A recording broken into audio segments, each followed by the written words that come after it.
Have you ever considered buying a business? It sounds exciting, doesn't it?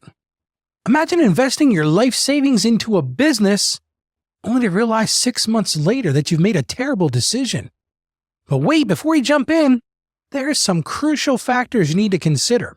Stick around because today on the show I'm going to reveal how you can make, and more importantly, how you can avoid a nightmare scenario and make a smart, objective decision when it comes to buying a business. So today we're going to be diving into the world of business acquisition, and I'm going to share some eye-opening stories that might just save you from making a costly mistake. Now, before we get started, I want to remind you about yesterday's episode where we explored the 4 types of student loans. If you missed it, head over to askralph.com to catch up. Trust me, if you or someone you know is dealing with student loans, that episode is something you definitely don't want to miss. Well, now let's get to today's topic. I received a message from John. He's a longtime listener, and he writes this. Hey, Ralph, I've been following your show for months, and your advice has been invaluable. I'm considering buying a small manufacturing business in my hometown. It seems like a great opportunity, but I'm worried about letting my emotions cloud my judgment.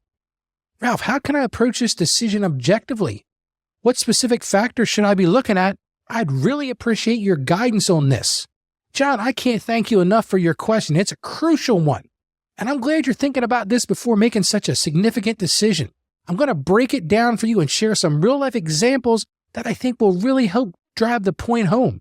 Now, before we get started, I want to remind you that your questions are the heart of the show.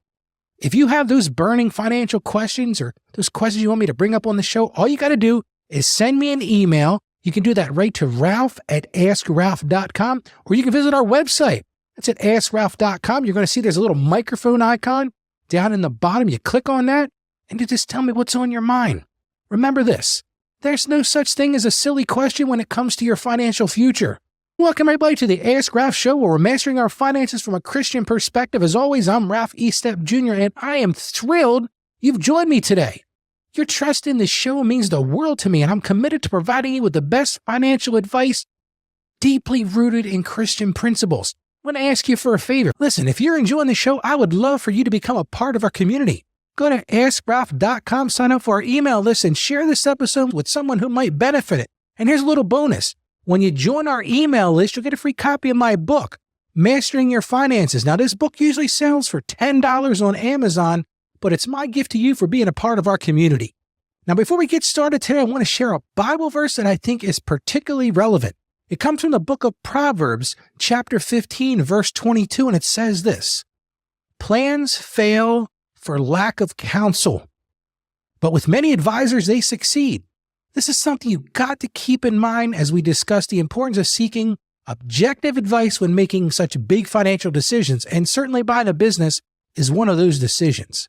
Well, now let's get to the heart of today's episode, and that's really simple. What should you consider when you're buying a business? And more importantly, how can you remove emotion from the equation? So I'm going to start with a very provocative statement. Emotion is the enemy of sound business decisions. Listen, I've seen more people make disastrous business decisions because they were blinded by excitement or the allure of being their own boss, and there was really no other reason. Let me paint a picture for you. Imagine you're walking down Main Street in your hometown. You're familiar with this. It's an area that you grew up in. You pass that quaint little bookstore you loved since you were a kid. The owner's outside putting up a for sale sign.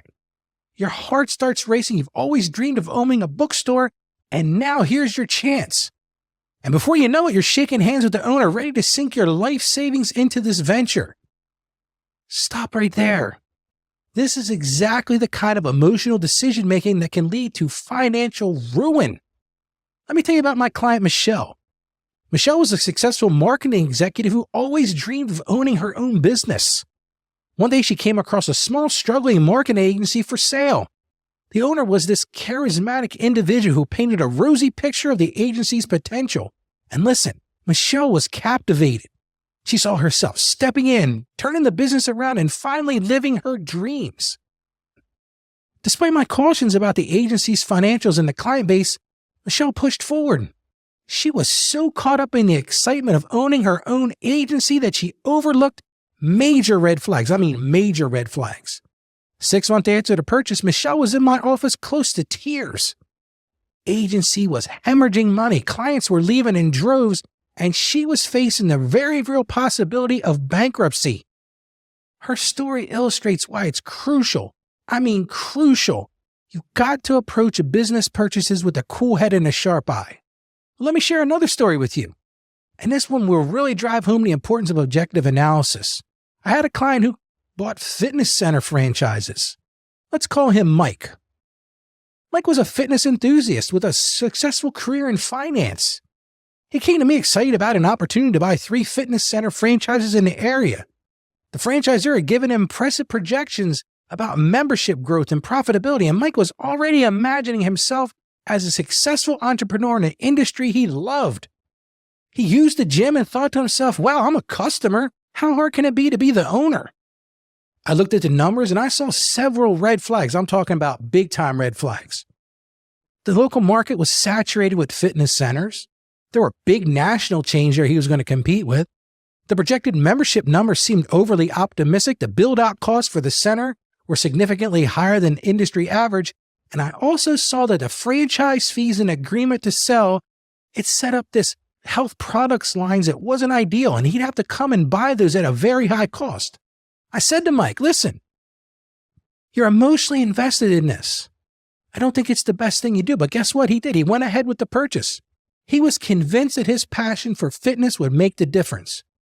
Fast forward 2 years and Mike was facing financial ruin. The membership numbers were far below projections. I kind of told him that was going to happen. Expenses were higher than anticipated. Again, I told him that was going to happen, and he was struggling to meet his franchise fee obligations. Again, I don't mean to keep tooting my own horn, but I told him this. He ended up having to sell the franchises back to the franchisee at a huge loss, and it wiped out almost all of his savings. He lost all his money that he put away for retirement, and if it hadn't been for bankruptcy, he would have lost his home. It turned out Mike made a really bad decision. Mike's story is a reminder that passion alone isn't enough to make a business successful. You've got to look at the cold, hard facts. And more importantly, you got to be willing to walk away if the numbers don't add up. So you might ask, Ralph, what should I be looking at? So here are some key factors to consider. Number one is the financials. This is truly the bedrock of your decision.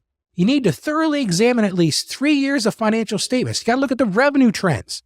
Look at the profit margins. Look at the cash flow. Cash flow is a big deal. And look at the debt levels.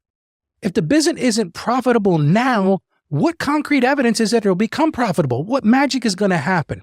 While we're here, listen, you need someone who understands financials to review these, and you need to find ways to validate the results in the financials. I have seen way too many times when a business seller fabricated financials that painted this rosy picture when the reality wasn't so great. You've got to do what they call in the trade your due diligence. Now, you can hire me to assist you or find a professional review it. I'll share my schedule and information later in the show. The second thing you got to look at is customer base. You've got to know who are the main clients. If the business overly relies on a few big customers, what's that customer retention rate? Is it a diverse, loyal customer base? If it is, it's more valuable than a few large accounts, and that could leave at any time. See, this is something I've seen overlooked way too many times. I've told many prospective business buyers to kind of stalk the business they're looking to buy. Go there, become a customer, see what's going on, see what happens first in the morning, see what happens later in the day. You got to know what you're buying. You got to know who your customers are, and you got to know who's actually coming into the business. The next thing you want to look at is market position.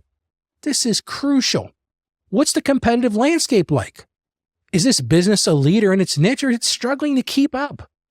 What are the barriers for entry for new competitors? You could buy this today, and you might have 5 more competitors in a week. You've got to study the market. You've got to study the competition, and you've got to really understand all those things. Just because a business works in another market doesn't mean it will work in this market. This is especially true when you're looking at franchises. I've seen many failures like that, and they could have all been prevented if people had done their homework, stalked the business, understood it, understood their customer base, and all that sort of thing. Another thing you got to look at is the legal and regulatory issues. You got to wonder, are there any pending lawsuits or regulatory challenges? These could be ticking time bombs that destroy a business's value almost overnight. This is the time to understand the rules and regulations for the business. You've got to know What will affect the business both at the state level as well as those local ordinances? This has caught many of my clients by surprise, and again, completely preventable. Another thing to look at is employee turnover and culture. This one is massive. High employee turnover can be a huge red flag. It's going to have to answer a simple question. What's the company's culture look like? You got to ask yourself, will key employees stay on after the sale? You got to speak to these people. Now, most of the time, they'll be very honest with you. Now, you may have to take them outside the business for a coffee or lunch, but let me tell you, that's an investment you don't want to forego. Another thing you want to look at is the growth potential. You've got to really study, what are the opportunities for expansion? Is that industry growing or shrinking? I've found that oftentimes sellers want to dump their business right before the drop to make sure they get the top dollar. Hey, you do the same thing. You generally don't want to buy a business that's in that phase. I've seen this happen way too many times. Another thing you've got to ask, and this is crucial, what is the reason that they're selling? Why is the current owner selling it? You got to be skeptical of vague answers like, well, I'm thinking about retiring. Dig deeper into that. Ask questions. Once you ask those questions, ask more questions. And once you ask those questions, ask some more questions. Listen, the truth is you can't ask too many questions. If they aren't willing to answer those questions, trust me, run the other direction because something's up. And finally, you've got to study their operational systems. How well documented are the business processes? You got to ask yourself, can the business run without the current owner? Or is all the knowledge in their head? This is probably the biggest failure point. Truth is, besides not having enough cash, which is usually what causes a business to fail, oftentimes it's because there's not a good setup of how the documented business runs. And this is why oftentimes I normally recommend a time period negotiating to the sales contract where the owner is either on site or available as a consultant. Listen, my dentist did that.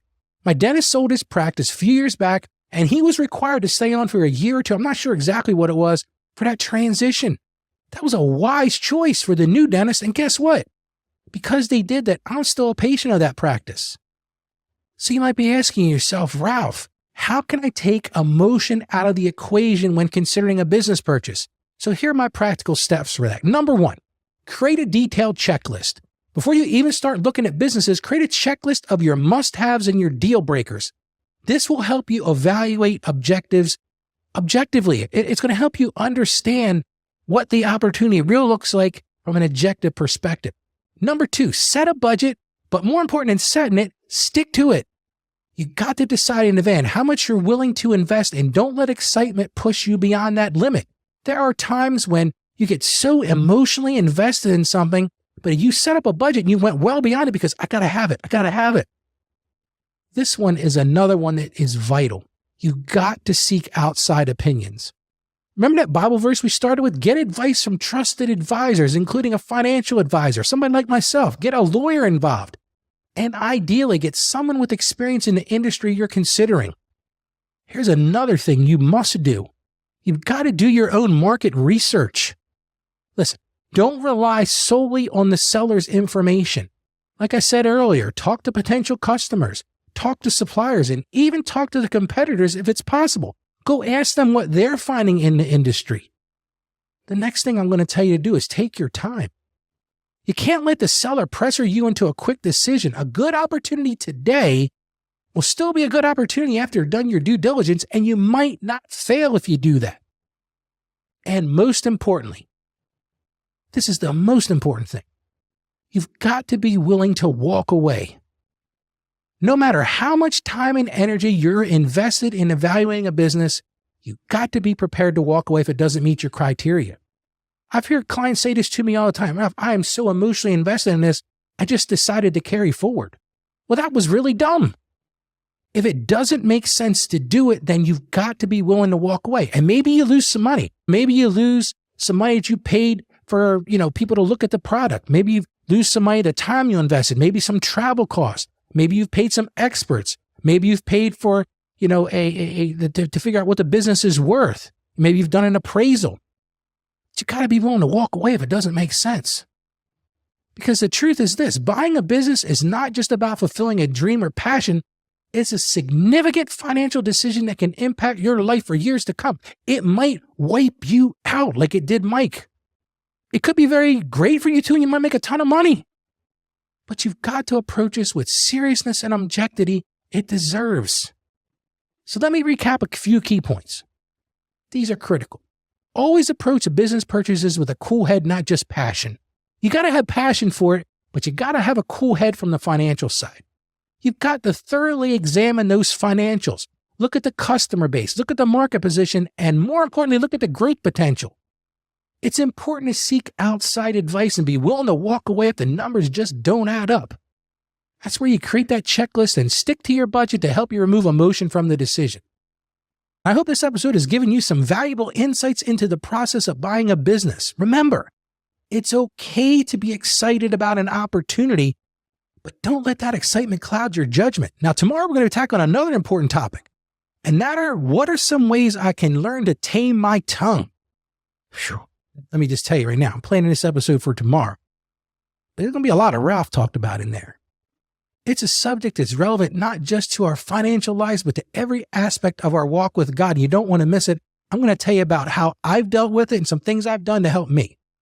And listen, if you're considering a major financial decision like buying a business, I'd love to help you navigate that process. Schedule an appointment with me by going to askralphpodcast.com/store, and together we can ensure you're making the best decision for your financial future. My passion is to help you reach your financial and life dreams and live out your God-given purpose. If you want some guidance in your life, schedule with me now. I am confident I will help you. And I just want to say thank you for tuning in to today's episode. Remember, with careful planning and God's guidance, you can make wise financial decisions that align with your values and goals. So as I always say when closing, stay financially savvy and God bless you.